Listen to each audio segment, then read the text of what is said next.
Hey Ryan, it's so nice to have you on the show today. How are you doing? Good morning, Elijah. How's it going? I'm doing fantastic. It's going fine, it's going quite well. And thank you so very much for being here, you see. And just like I mentioned earlier, you see, I truly appreciate it. And you see, Ryan, oftentimes I love to thank my guest for two things, okay? And I do this so often to the point where it has become an anthem for me.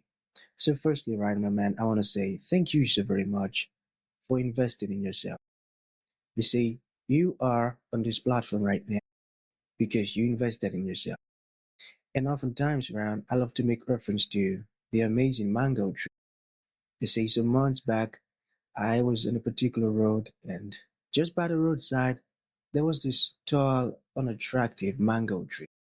And I use the word unattractive because the mango tree's got no mangoes on it, and the leaves were all dry. So I just walked past it and I went my way. But you see, Ryan, just recently, I was on that same road. And this time around, a lot's changed about the mango tree, you see.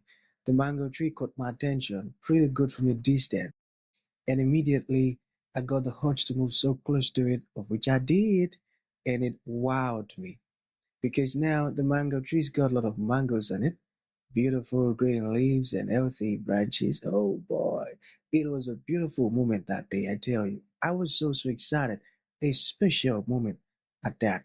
There is my the fact that you dedicated your time, energy, and resources to becoming the amazing Ryan that you are today, that alone has made it really impossible for me to skip you. And that's why you see you got the request for me to be on the show because I was attracted to the fruit of all that you're doing, your impact, your work, your philosophies, your insight. It is amazing. And just before you got the request for me, I said to myself, I've got to benefit from these beautiful things Ryan is doing, not only me now, but even the audience.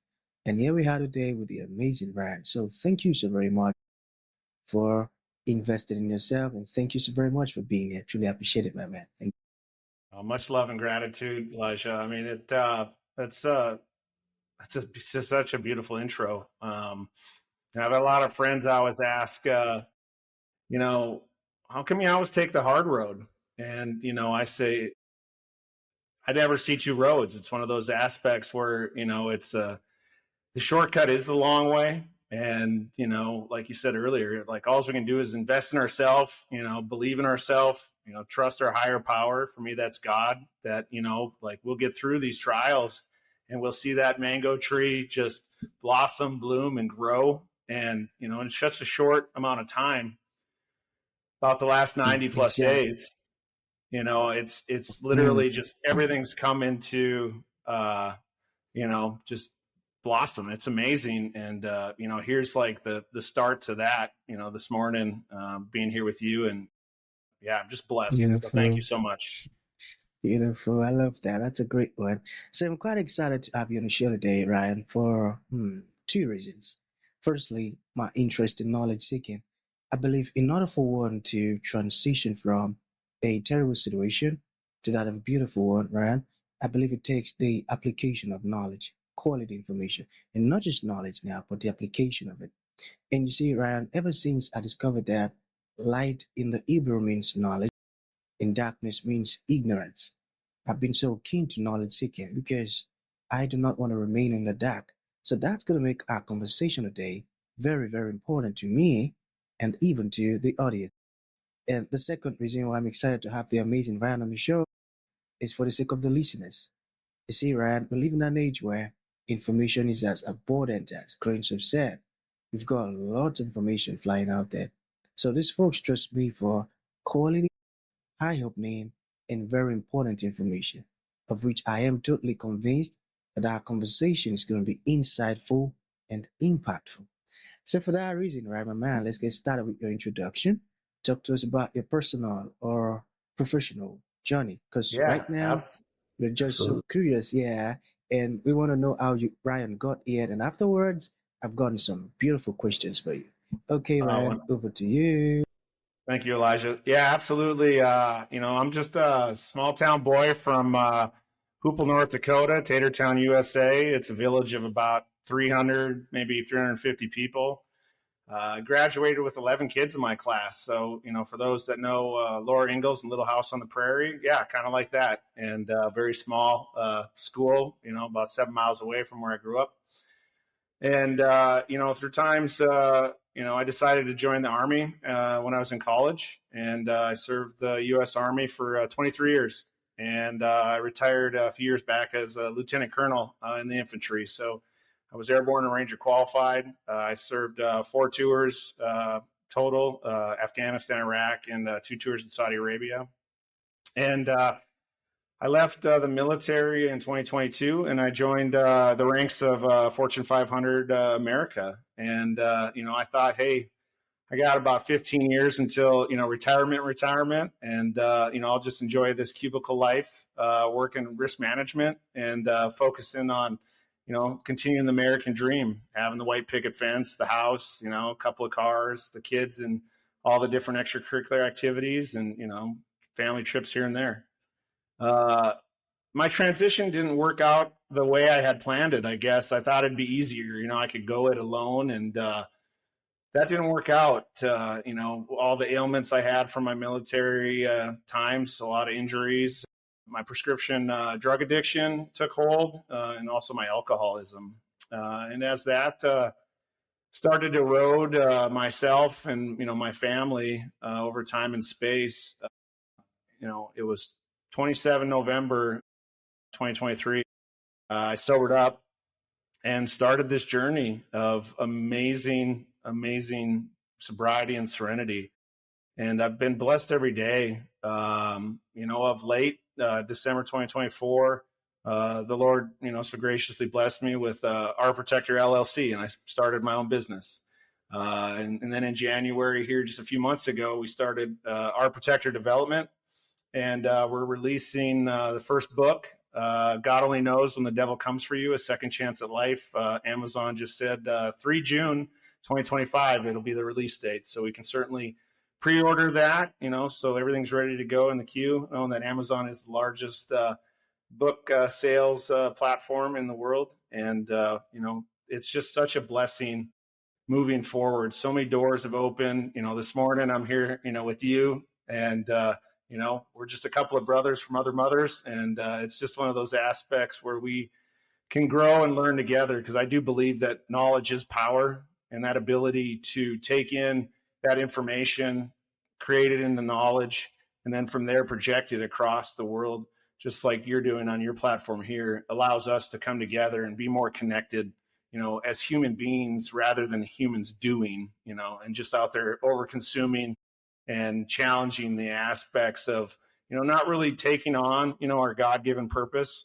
I call it the war of purpose, where we truly have this purpose inside of us, but like our fears, that darkness you spoke of earlier, like can kind of control and keep us small. And if we get enough light in there, we get enough connections, enough positive reinforcement that allows us to like fill ourselves with light so much that there's no way darkness can ever come in there. And when that happens, you basically, walk on water. It's one of those aspects of, feeding the poor, healing the sick, and protecting the weak. We can do more because we have this purpose inside of us. And it's just our fear that keeps us small. So don't be afraid. Don't be afraid. Amazing. Now I see why you're just so good at what you do. Oh man, that's a profound one. Well, thank you for sharing that with us. It's a beautiful journey and I love it. So I'm a bit curious. Can you tell us more about the what's the word? The protector development. What is it about? Yeah. So, I look at all my time, even growing up in, small rural North Dakota town, that, you're put in leadership positions, be it in the church. I was altar boy, I read scripture, and it puts you in front of everybody to like show that you're strong enough to do something when maybe people just want to sit in the back and, watch the show.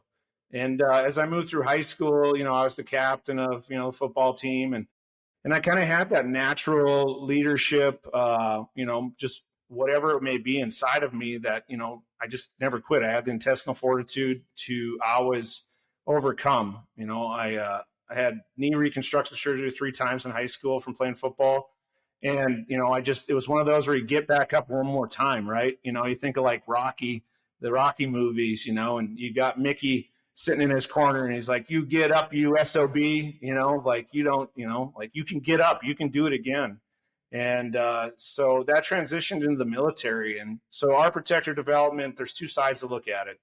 There's our protector. For me, my higher power is God. And, he protects us in everything we do. And then the way I look at it, the science side of it would be our protector is me. I served our country for 23 years and faced evil, on other playing fields in the Middle East, unfortunately. To me, I take that as a very biblical aspect. There was multiple trials and tribulations over the last, call it 4,000 years. And in all that, utilizing, other platforms, expertise, and everything else that we have out there from other great leaders, developing people to really draw out that true leadership potential that we all have inside of us, to break down those fears, to invoke that confidence so you can actually have, that God-given purpose come out. And, I believe like we all have a story inside of us that creates, if it's, a nonprofit or it's, developing some type of business that allows you to share your story with multiple people and grow, those connections, that network that brings the most good out of every situation. And, that's kind of the way our consulting firm, looks at it from that perspective. And, it's just a holistic connection where, we communicate, we build trust, and then we develop that legacy that's inside of you. That's inside of you. Got that. So let's think about patience. All right. Why is patience so important in personal growth? Yeah, that's a powerful question right there, Elijah. I mean, that Okay. aspect right there, that ability to pause when things happen to you, when like, let's just look at emotions and, how our feelings can turn into the lack of patience. For me, like when I think back before I sobered up, like anger was one of those things where I would just like, I would feed off of it. It would be this aspect of like, sweet, someone wants confrontation, so I can just jump out of it like, a tiger, leaping through the jungle at some type of prey, and that feeling of anger would create sweat and, tenseness, and just, I would be just so balled up. And the ability to have patience and pause, we say in the program, we're not responsible for our first thought, but we are responsible for our second thought and our first action. So if we have the ability to really harness that patience and, be blessed by having the ability to, just pause and really be present when we're with someone, we're communicating, we're here to listen. I was always somebody who was like so eager to speak. I was like, I have all these points to get across, but the good Lord gave us 2 ears and 1 mouth.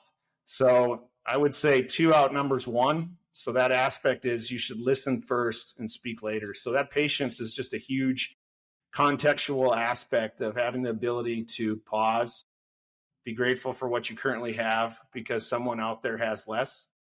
And then from there, project in your patience, doing the next right best thing, whatever that may be. Beautiful. I got that. And thank you for explaining it in such a way that it's quite easy to understand.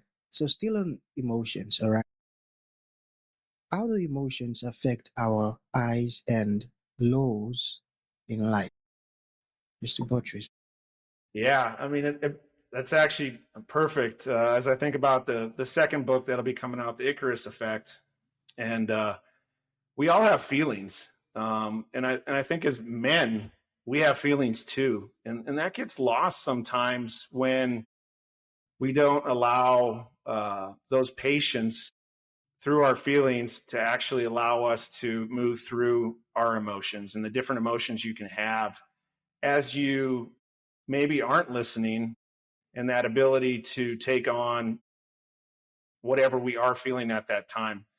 And, if we're always running, we never have the patience to pause, to take everything in, to allow it to have us actually grow. And then, a lot of us have amazing talents, but we get so wrapped up in our day-to-day life. I like the term human doing versus human being.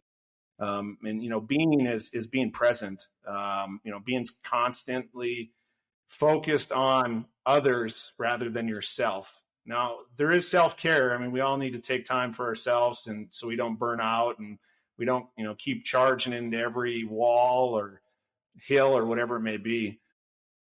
But in that, like, if we have the ability to really take back into patience, like you brought up in the previous question, that allows our emotions never to, kind of fly so high or so low. The story of Icarus was where you get that Icarus effect. In Greek mythology, Icarus was just a boy, and he didn't listen to his father when he ended up telling him that he made these wings out of wax and feathers. So if you fly too high to the sun, it'll melt the wax, and the feathers will fall.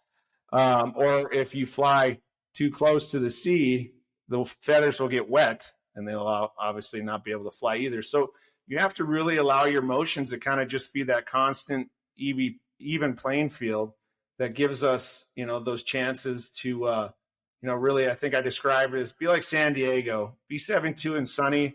And like Ron Burgundy used to say, you stay classy now. And that really creates that peace, I think, that we all look for. I got that. I got that. Okay, let us talk about your book. The title alone seems very, very powerful and catchy. How did you come about the title, the inspiration? Where did it all come? Yeah, that's I've gotten that a lot lately. I was actually with Jack Canfield, the author of Chicken Soup for the Soul, last week, and we had the same conversation. And it's one of those. I think I was, in my Bible quite a bit. I'm a small group leader at Eagle Brook Church here in Wayzata, Minnesota. And I think I was driving back from a small group ministry Wednesday night, and the God Only Knows song comes on, and, it just hit me just right to the core of my soul. How it goes, God only knows, what they say about you, and so on and so forth. And like, I was going through some really tough times at that moment. I was unfortunately going through a divorce. My kids were estranged to me at the time. And I believe I'd just been laid off from my Fortune 500 company. And this is all while I was sober. So it's one of those aspects that, just because we sober up and try to find that serenity doesn't mean that, trials and tribulations won't come your way. And, I was like, God only knows. God only knows.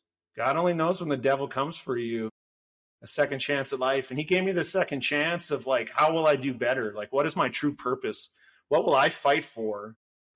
For almost a quarter of a century, I fought for our freedom. I fought for my brothers and sisters to my left and right. I fought for anything and everything possible.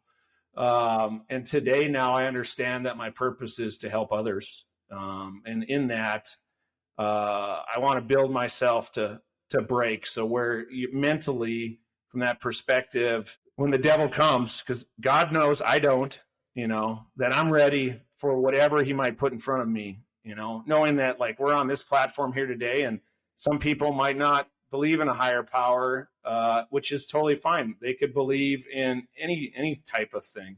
They could believe in a doorknob, and if that allows them to create peace in their life, fantastic. For me, my higher power is God, and that's where you could change the title if you don't like God only knows, like change it to the doorknob only knows. But it's one of those things that we have to prepare ourselves for whatever comes next. And, kind of like we talked about fear earlier, when I was a little boy, unfortunately, I watched Nightmare on Elm Street. My babysitter, when I was about 5 years old, allowed me to watch a really scary movie. And I allowed the fear of these imaginary, people, guys, i.e. Freddy Krueger, to control everything I did whenever the lights went out. So, I slept on my parents' floor in their bedroom for years.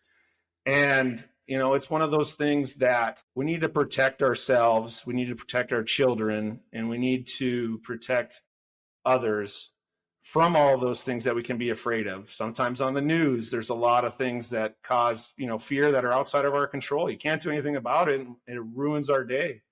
And, I kind of look at it from a perspective of being warm, dry, and safe. So if you have shelter, you're probably dry. You might not be warm and safe because I know right now we just got a snowstorm last night in Minnesota as I look out the window here. But hopefully somebody can allow you to be warm and safe, bring you a blanket, protect you like he protects all of us. It's just having the ability to truly see that. Profound, profound. I got that. What a strong man you are. That's a beautiful one. So to bring this to an end, Ryan, what would you like to leave the audience with, like a final thought? And to those folks who would like to reach out to you, learn more about everything we've discussed so far, or make a purchase of your book, how can that be? Yeah, there's a number of different ways you can help. One is Bravo Zulu. That's a nonprofit establishment here in Minnesota, the first all veteran sober house. It's in Winnebago, Minnesota, and they'll have 13 beds to house those men who suffer from PTSD addiction and are trying to come back. That second chance at life that I talk about.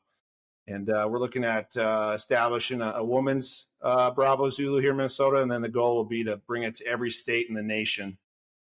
And we greatly appreciate the Mayo Clinic being a part of this out of Rochester initially, but also just that aspect of continuing to help support our great military. Yeah, sure. From a personal aspect, God only knows when the devil comes for you, a second chance at life. Under the umbrella of Our Protector Development, will be coming out 3 June. You can go to Amazon and pre-order that now. And, stop by www.ourprotectordevelopment.com and, reach out on the contact us so we can continue to stay connected. We can build that bridge over the valley so not all of us have to go through the valley in our suffering. We can get on the bridge on right before we're ready to dip and head on over to the side of gratitude, blessings, and the promised land that we can all have if we do it together. But if we do it alone, it's impossible because it's one of those aspects. It's all about we. It's all about us. And for me, it's all about him. And all glory to God. Wouldn't be here without him and his protection. And Elijah, I just greatly appreciate the time that we've been able to spend this morning. And I hope you have a blessed day and many blessings ahead. Beautiful. Love that. So that's going to be the end of the show, Ryan. Thank you for coming and thank you for sharing this beautiful stuff with us. I mean, it's a whole lot, my man.